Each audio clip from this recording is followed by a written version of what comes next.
What's harder, balance or strength? For me, the answer has been pretty clear. The balance came first.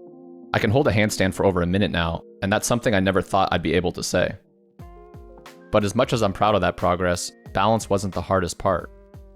The real challenge in my handstand push-up journey has been strength. When I first learned how to hold a handstand, I thought I was closer to the handstand push-up than I really was. I figured, if I can stay upside down this long, pushing myself up and down shouldn't be too far off. But the first time I tried lowering down, reality hit hard. My arms buckled instantly, my shoulders couldn't support me, and I realized just how much raw strength this move demands. It's humbling because in calisthenics a lot of the progress looks impressive from the outside, but behind it are endless reps of boring, unglamorous work. And that's exactly what this stage of my journey has been. So right now, my focus is on building pressing strength. Pike push-ups have been one of my go-to exercises. They look simple, but when I lean forward and shift more weight onto my shoulders, I feel exactly where I need to get stronger.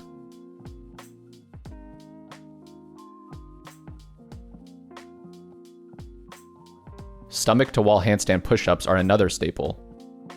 Most days, it's just me upside down against a wall, grinding out partial reps, negatives, and holds.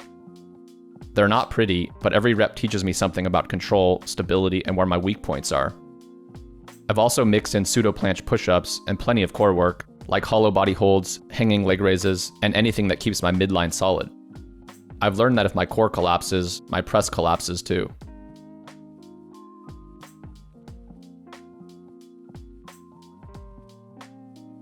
What makes this move tough isn't just the physical strain, it's also the patience it demands.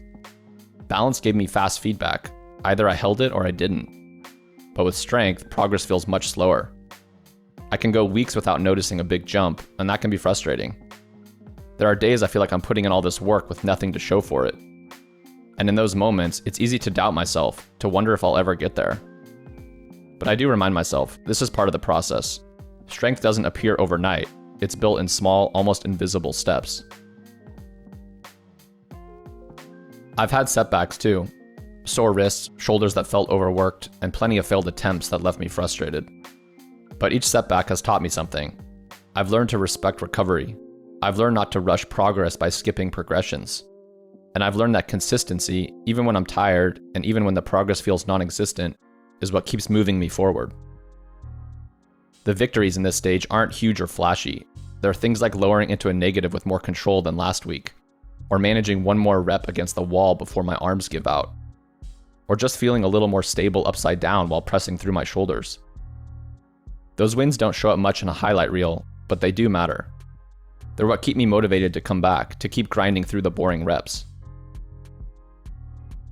The hardest part of my handstand push-up training, the strength work, is also what makes this journey meaningful, because it's forcing me to be patient. It's forcing me to show up even when it doesn't feel exciting. And it's reminding me that real progress happens in the background, long before you finally succeed at the big skill. For me, the handstand push-up has become more than just a move. It's a symbol of resilience and patience to keep chasing something that feels out of reach. So yeah, the balance came first, but strength has been the toughest part of this journey. It's not flashy and it's not fast, but every rep, every negative, every little win is building me up to that moment when I finally press out of my first freestanding handstand push-up. And when that day comes, it won't just be about the rep. It'll be about the long grind, the patience, and the lessons I've learned along the way. If you're chasing this skill too, or working on your own goals, I hope this reminds you that progress doesn't always look exciting, but it does add up. And if you'd like to follow along as I keep working toward mine, I'd love for you to subscribe. Thanks for watching, you guys, and I'll see you in the next one. Take care.